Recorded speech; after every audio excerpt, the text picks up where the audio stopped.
Welcome back to another episode of the Rooted and Rested podcast.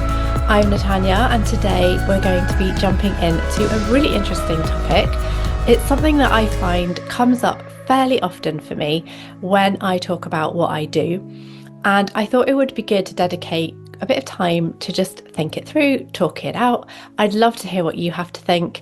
This is not about correcting anything or making a statement of belief, or it's just a discussion, the airing of some ideas that I've had through my own journey and through what I've learned.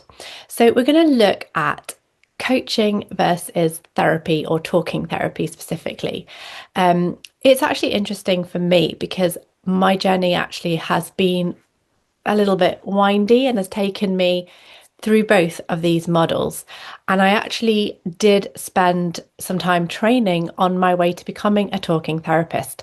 I did the first 2 levels of the qualification that's needed to practice in the UK as a professional therapist, and decided after those 2 levels that this was not the right shape for me. I wasn't particularly enjoying a lot of the restrictions that come with the framework that we're taught how to operate in the UK. And there were quite a lot of things in the course I was doing that I really fundamentally disagreed with. Now, that is not to say that talking therapy doesn't have its place. I have also been a client for receiving talking therapy, and it was amazing. It was exactly what I needed in that season. So this is not about I don't believe in therapy. And it's also not about those things that bothered me about what I was learning. I know that once you're qualified, you very much make it your own. You have your own style, and a lot of the things that maybe bothered you or didn't bother you. But if it had been me, those things, I would have been able to make it work for me in a way that I was comfortable. So it wasn't a deal breaker, but it did really highlight some things to me that just really made me think about whether this was the right path for me. And fundamentally, in the end, it wasn't. But what it did was it challenged me to think about what I want to do and why. And ultimately, I came to the conclusion, and I've said this before in other episodes, that I fundamentally have a problem with the separation of mental and physical health in the UK, in the West particularly. In the UK, if you go to the doctor and you complain about something like an anxiety attack or a panic attack, or actually all kinds of, let's say, irritable bowel syndrome, they will treat those things very much compartmentalized and separated from anything else that may be going on. And particularly for those kinds of issues, they are very much wrapped up and connected to the rest of the person. This is not a brain going through something detached from the rest of its body. It is a full person experiencing a full response, a full experience. So humans are not disembodied minds. And I think that was one of the things that my red flag went up in these 2 levels of training that I did with the talking therapy. It really did bother me that people were talking and talking and talking and talking. It was all here and nothing else was being addressed. I personally have come to the conclusion that you cannot create sustainable well-being, burnout recovery, or nervous system regulation through cognition alone. You cannot think your way to being healthy. That is not to say that you may not need time for talking out, processing, vocalizing things that you've walked through, and that can be a very healing and validating thing to do. I am not saying that, but I do not believe that you can sustainably shift your well-being, your recoveries, particularly from burnout, or engage in any kind of nervous system regulation just by talking.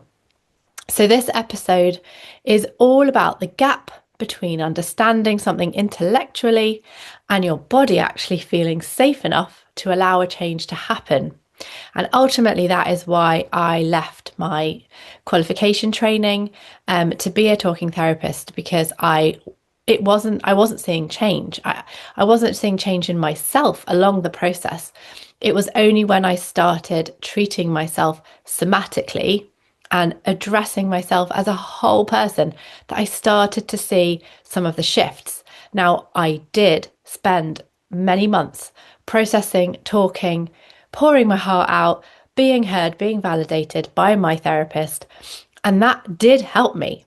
But I didn't see any change in my circumstances until I started drawing the two, the body, the emotions, the mind, all of those things, until I brought them together and started learning to interpret what my body was trying to tell me and actually listening to it, that I saw any shifts at all. So I'm hoping that we have an interesting, I'm having a conversation with myself because I don't have a guest today, but I want to address this this topic of why so many people feel so stuck despite having done the work or despite doing the work on this ongoing basis. And I think one of the reasons that I am really excited about the work that I do is because I have created a contained framework. A lot of people who operate at high functioning roles, or carry a lot or have very high capacity, high functioning people, they don't want to have a non-definable, endless process ahead of them for a goal they may have. It needs to be contained. It needs to be defined. It needs to have quantifiables. It needs to have goals. And for me, I am that person. I am somebody that operates. I carry a lot. I achieve. I push hard. I work my ass off. I'm someone that moves forwards quickly, and I can't do that if I don't have quantifiables and goals and moving myself from A to B. So the reason why I've created a coaching program that is contained and not this never-ending cycle of talking is because I needed that. So I've created a program that moves a person, if they engage and they put themselves in the process and commit to it, moves a person from A to B. And it's inside a quantifiable time frame and a quantifiable budget. This is also something that I've noticed with therapy, is that it can just be never ending and there's no goal necessarily. You don't have a quantifiable thing that you want to have achieved by a certain time with a certain budget. And I think for people that work in business, entrepreneurs, that is important. It's very necessary when you are carrying a lot to have something that is a little bit compartmentalized, a little bit contained. Is my experience also that high functioning people are often incredibly self-aware, and understanding yourself intellectually and visualizing everything and understanding how you operate doesn't necessarily create change. So understanding yourself intellectually is really important, and it's a massive advantage to any process that you go through. But if you are struggling with something that is manifesting in a physical way, the intellectual on its own is never going to be able to impact the physical. You have to lead with the physical first. But we've been taught to separate those and treat them independently. And one of the things that I love about coaching is that rather than looking at mental health, which is what talking therapy would fall under, I look at it more as mental growth, because you're growing your capacity to understand how you function as a whole person. And yes, your intellectual and your mental, your cognitive, all is super important. Of course it is, but it is not the only thing that we need to bring into the equation. However, most conversations around burnout, anxiety, overwhelm, for people that do work in business and carry a lot, it still focuses almost entirely on the mind and mental mindset and mental health. And while those things are part of it, they cannot define the whole conversation. It's just not enough, and it will not sustain change. So while I am all for Talking therapy, like I said, I've had it myself and I wouldn't change it. I massively benefited from that process. I just fundamentally don't believe it's enough. I think it could go alongside of something else. I think it can be a great springboard into a further conversation, into widening our understanding. But in and of itself, as a solution, for me, my opinion is it is not ever going to be enough. Talking therapy, I know too many therapists are going to come after me. It's not that one is better or one is worse. I think counselling, talking therapy can create spaces for processing, exploring, understanding, and digging deep. And that's sometimes exactly what we need, and it is necessary. Whereas coaching is more forward focused and sometimes more structured, more goal oriented, and sometimes more directive. And I know for me, when I had talking therapy, one of the things that I said to my therapist was, I want you to be super directive. Like, I know you're not supposed to be. You're not supposed to, guide conversations, and you're not supposed to do, because I've having done some of the training myself, I knew some of these basics. And I specifically asked her not to operate like that. I guess I wanted really a little bit of the coach in there alongside of the process. And she did. She absolutely did what I asked, and she was very directive, and she really called me out. Like, she was very, I needed it. She was hard on me when I needed it, and I really appreciated it. That's what I needed in that moment. But I also felt in that process that there were times when it was very heavy emotionally. But I feel like sometimes the therapy focuses too much on mind and emotional processing, which, like I've said, are important factors. This is not to say that one should focus on this and not anything else. It's to say that these need to be part of a wider context. Therapy is mentally led, emotionally driven or prompted, and is heavy on mindset and thought processes and feelings. And that is a part of who we are, for sure. However, coaching, and particularly somatics, which is my world, coaching focuses more on movement and integration and practical shifts. And when you add that somatic part in, you have to put your thought processes and your feelings and your cognitive patterns in the context of your physical well-being and your physical messaging. It's the only way it makes sense. So it's through endless analyzing without movement that people can get stuck. And that is what I see all the time, particularly with professionals, people who work in business, leadership, people who carry a lot. This is not about dismissing therapy. If you need to have therapy, please go have it. I'm all for that. But I do think it's super important that we remember and recognize that those thoughts and feelings and high emotions and those difficult things that we're trying to process need to fit in the context of a somatic framework, which is how you combine your personhood back into a whole person and respond accordingly. So yeah, sometimes people understand exactly why they feel the way they do, but their life, body, and nervous system don't change. And so they go in a cycle. They go round and round. And this is the thing that I struggle with talking therapy, is it's very difficult to put a goal on therapy because you are endlessly processing. There's always a new angle, a new nuance, a new emotion, a new prompt, a new trigger that brings you back for another session. And it can just be a never ending process. And we see this in popular culture. You have people, it's on TV, it's in shows, that they just have a therapist and they go every week, and it's just thousands of dollars down the drain, or not down the drain if it helps, but it's endless session after session, week after week, month, years go by, and they're still processing the same things. And they don't see that shift in their world.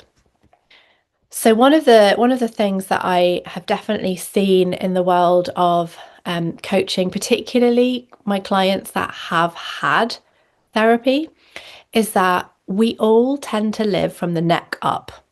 So we absolutely engage with all the world around us with purely a cognitive approach. So high capacity people live entirely in the mind, and that is an amazing gift on the one hand, but they do override their body signals all the time. I used to do this myself. I know this is a problem. I've done it for years. Any signal that my body sent me, I either actively ignored, didn't know how to read it, and so it just got swept by the by, or we override it because that to-do list and that KPI and that goal and that meeting and that person and that endless lists of things always come first, above and beyond whatever is going on in me. And so we override the signals. And so we get worse and worse at reading them. So productivity and competence actually become coping mechanisms. So when you do feel like you are on the verge of collapsing, as a super high capacity, high functioning person who's working in business or leadership or in a corporate setting or just has a lot of responsibility, you might find that instead of actually sitting or going for a walk or doing something that addresses your nervous system, you take on another to-do list because it's a distraction and it helps you focus. And we've kidded ourselves that hyperfixating on things is a gift, is a good thing. It's a great skill to have because you're more productive. And you might be in that moment, but over time, how healthy are you? How dysregulated have you become? How able are you to rest? Those are my questions for people that come to me when they have literally been living from the neck up only for years. Self-awareness can sometimes become another form of avoidance. So maybe you think that you're amazing at productivity, and maybe you are, and that's fine. But is it actually a distraction? Is it actually a way for you to avoid addressing other things that may be niggling at you? Understanding feelings is not the same as feeling safe enough to process them. So that's another thing that I see a lot of with clients who've been functioning at this high pace, super pressure for years. They may absolutely know how they feel, and maybe that's why they've been in therapy. But have they ever allowed their bodies and their nervous system to feel safe enough to actually digest and process those feelings? You can talk about them all day. That doesn't mean that they've been processed. It doesn't mean that your body has felt like it has been seen and validated and is safe enough to actually come down. That is a big difference. It's the difference between cognitive and somatic. And that is the little niche zone that I live in. So a lot of high functioning people are incredibly mentally developed, but completely disconnected from their bodies. And that is where somatic coaching comes into its own. So the body keeps responding long after the mind has understood or thinks it's understood. So somatics, I often get asked, what is somatic? What does somatic mean? Somatic is simply the body's experience of stress, safety, pressure, trauma. It's just the body's responses to life. A great example of this is panic attacks, anxiety, overwhelm. They are physiological responses. You try sitting with somebody who's in the middle of a panic attack and try just rationalizing to them. See if they can talk their way out of that response. 100%. They cannot. It is not a mental decision. It's not a rational choice that they've made to have that physical response. Their body has made a decision outside of their mental capacity, and their body is physiologically responding to something the way it's interpreted what's in front of them, and the mind is not involved in that decision.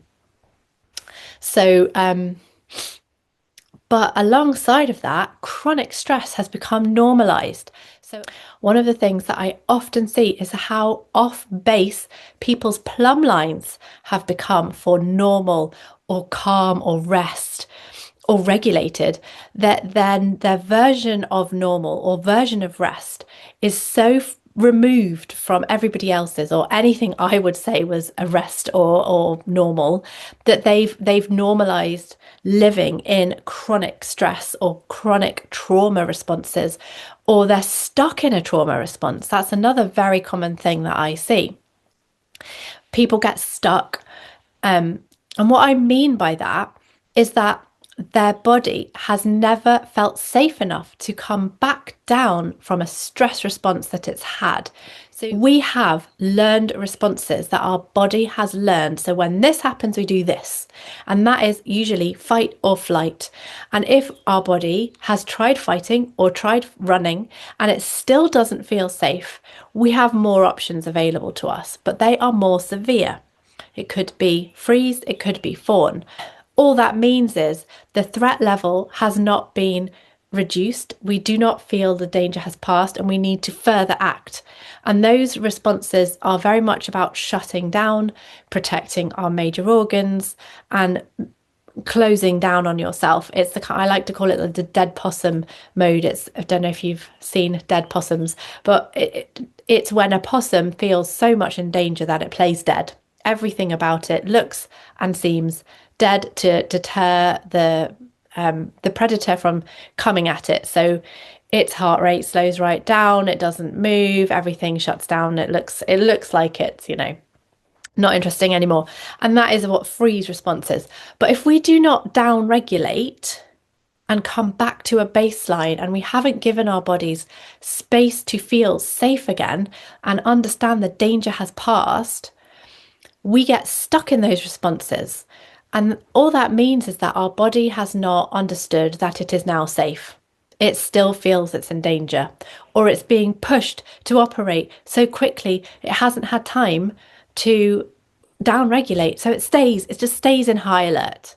Whether that's fight, flight, freeze, it doesn't matter. We get stuck, people get stuck in these responses.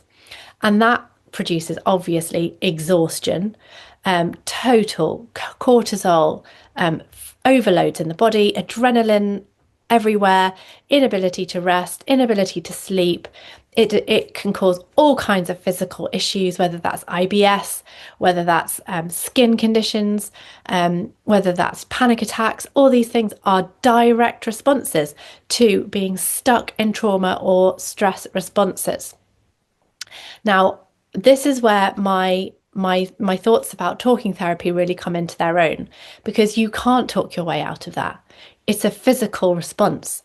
Talking doesn't help you in that moment. If you talk, I had somebody message me even this week on Instagram telling me that they have, every time they get on a flight, they have a panic attack and they don't know why. And she said to me in her messages, I know I'm safe.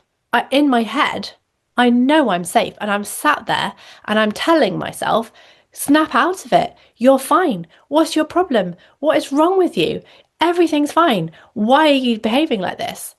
And she was beating herself up so badly for not listening to the rational. And, I was able to just say to her, listen, first of all, this is not a rational thing. Your body does not feel safe. It's doing what it's supposed to do. It's trying to protect you. It's trying to keep you safe. And you saying, I'm safe, doesn't fix your body. Your body needs to know it. Your nervous system needs to know it is safe for itself, despite your words. So when I hear of clients that have gone for years to therapy because they're having this or they're having that, or they can't deal with this or whatever, it breaks my heart, first of all, because it's so much time, energy, emotion going into trying to change, but you cannot talk your way out of a physical response. So we've got this exhaustion, we've got this cortisol highs, adrenaline, inability to rest and sleep. We have constant tension throughout the body, hypervigilance, irritability. These are all classic physical symptoms that you cannot talk out of.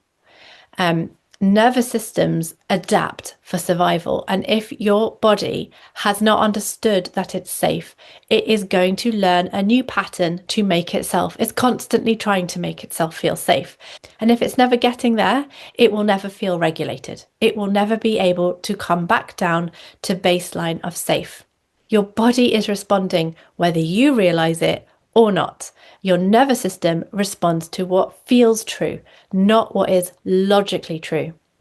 And the thing that upsets me is that so often talking therapists and psychologists and psychiatrists are not necessarily trained to bring these two worlds together. But not only that, they're not trained to be trauma informed. And that is such an important piece of this puzzle. And part of why I chose to study what I did in the end after trying all these different avenues, having that trauma informed lens is completely changes the picture, because not only are we dealing with our amygdala scanning for danger and threat around us all the time, we have an entire history that creates more lenses, more conditions that inform the amygdala as to whether or not you're safe or not. And, you know, if you've gone through something that your body has previously had to learn how to keep you safe through, anything about today that reminds your body of this time, that experience you had, it's going to revert to that pattern because it kept you safe before. And that's what having a trauma-informed lens is. You can't just look at somebody and say, well, that's silly. Of course you're not. Of course it's not the same as then. Of course this isn't that. Of course, but our body has learned a pattern. And until you teach it a new one, it's going to keep using the ones that have worked. And that is a trauma-informed lens. That is a trauma response. It's not a rational thing. It's not something that somebody will think through. It is a survival primal response. And then finally, the thing that this is probably my unique point, that is my kind of passion point and niche, is spaces and surroundings. One of the things that I have become increasingly convinced about is that you can't expect to have a healthy nervous system if you are constantly living in spaces that don't support a healthy nervous system. This is one of the things that I developed this sort of view, this angle on my coaching program, on my intake forms, on my audits that I do with my clients. It was just always coming up. I would ask a simple question like, what could you just describe what your office looks like? Or can you just describe your living room to me? How do you feel when you go to bed? And all these details would start coming out about the state of the room, what it looked like, how they felt, what was going on in the space, you know, whether it's, oh, it's just such a mess, I can't, you know, this, or whether it was about clutter, or whether it was about dreary decor or whatever. All these details were coming out. And I was seeing how constantly closely connected people's well-being was connected to their space, and their environment was shaping their nervous system constantly. I don't think you can separate these things. Of course, it makes sense if you are physical, if we are somatically led, we are experience the world physically first. Of course, we're going to experience physically the spaces that we live in. Of course, they're going to impact us.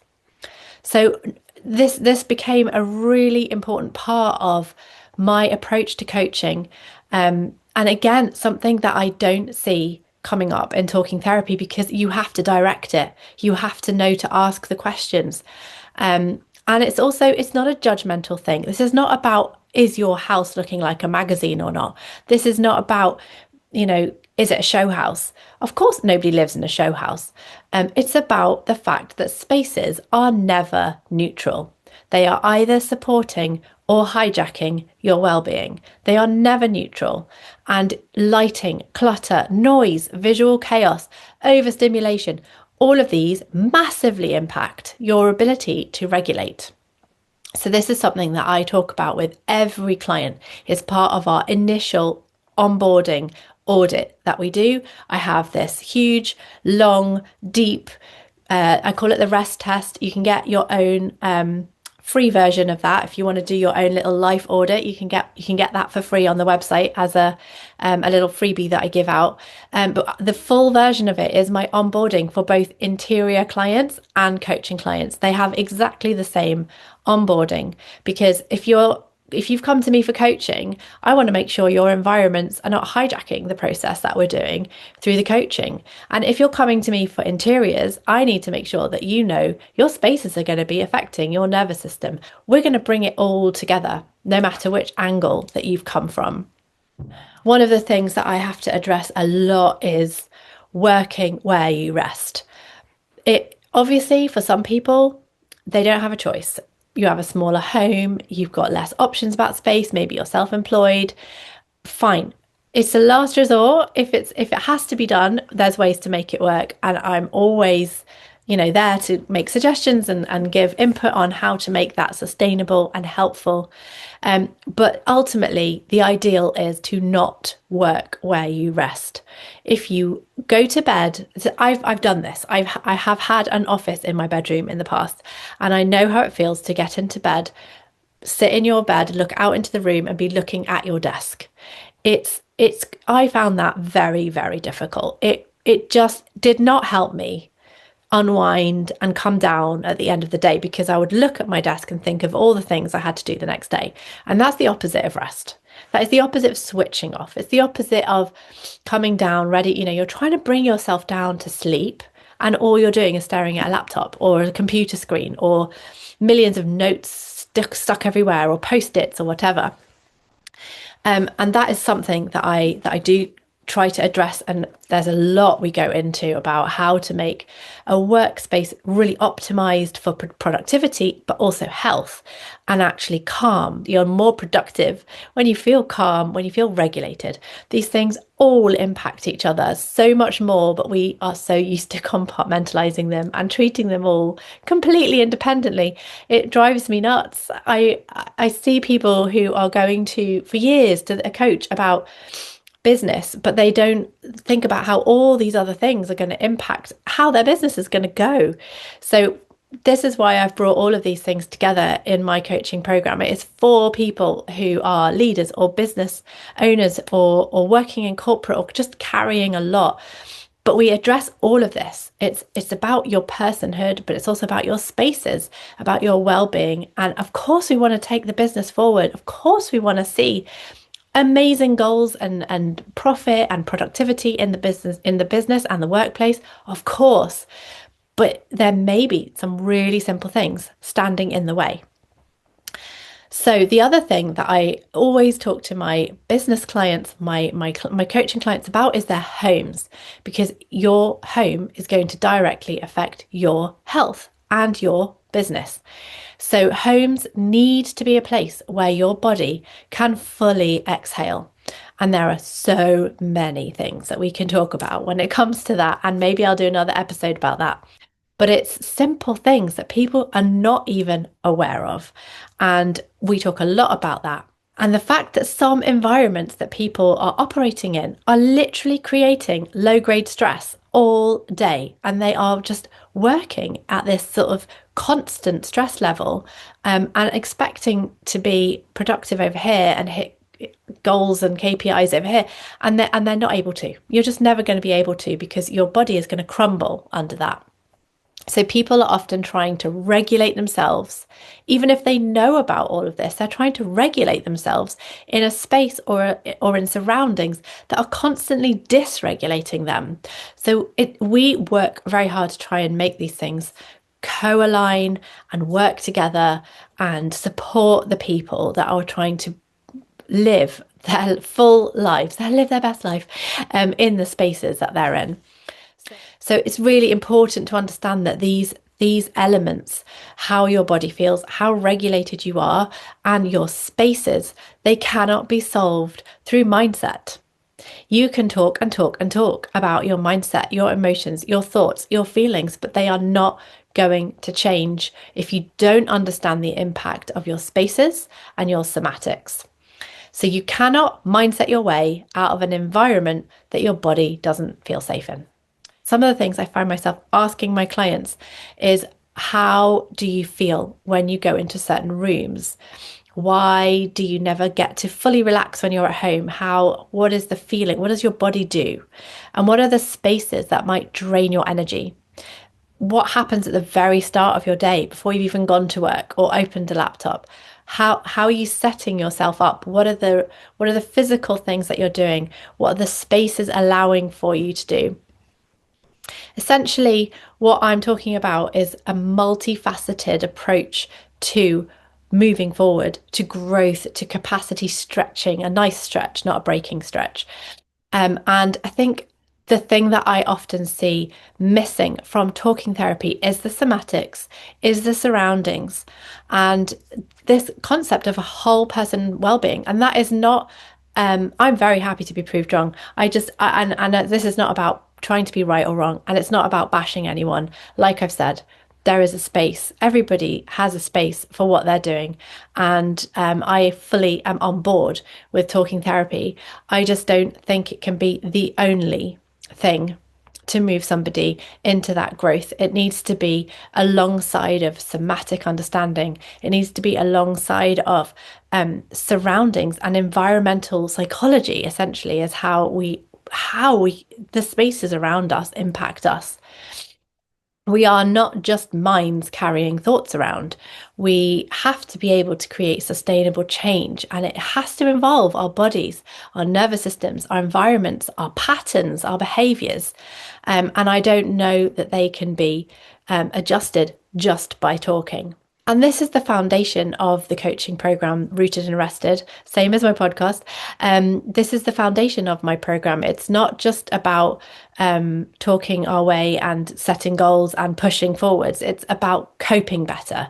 It's about learning, noticing, understanding, stabilizing ourselves so that we can stretch and grow and not break. I don't think that growth should cost everything. I think we should be able to grow and thrive while also being healthy and slow and calm and regulated. And success should not come at the expense of our nervous system. So I think that's kind of really my point. I hope I haven't upset anyone or bashed anyone. I genuinely do work alongside of a lot of talking therapists that I absolutely love, and I would never want to take clients from them or shut anything down or disrespect or not appreciate them. They're doing amazing things. I've just learned through my own studies, my own experiences, that I think it needs to come alongside of something else. And there may be people out there who need something more structured or need something more contained or need something more goal orientated. So if you've ever thought, I understand this, so why does it still feel like that? I just want to say, you're not failing. You may simply be working at the level of the mind while your body is still carrying the response underneath it. That is so often the case that I find with people, is their brains are doing one thing, their body is over there, and they're not connected. And the very first part of my coaching program, I have 4 pillars inside of a 6-month program.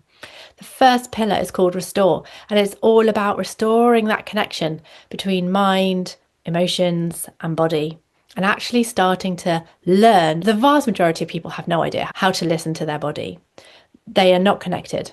I was not connected. It took me a long time to figure this out, but it's about figuring out how to restore those connections. And there is another way to approach burnout, anxiety, and healing. If this conversation's landed for you in any way, I've linked the rest test for you to do below.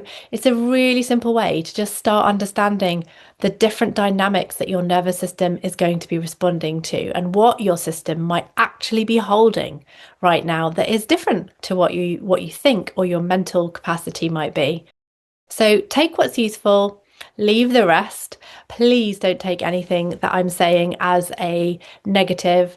I have had my own journey. I've come to my own conclusions. I've done my own studying and genuinely want to see people thriving. And I've learned that sometimes thriving needs to involve more than thought or more than words, and it needs to be about people being restored into whole people. And that is what I'm passionate about. So jump on the links, drop me a message. I'd love to hear what you think. And if you've got anything in particular that you'd like to see me talking about in another episode, just let me know. And I look forward to reconnecting in the next episode.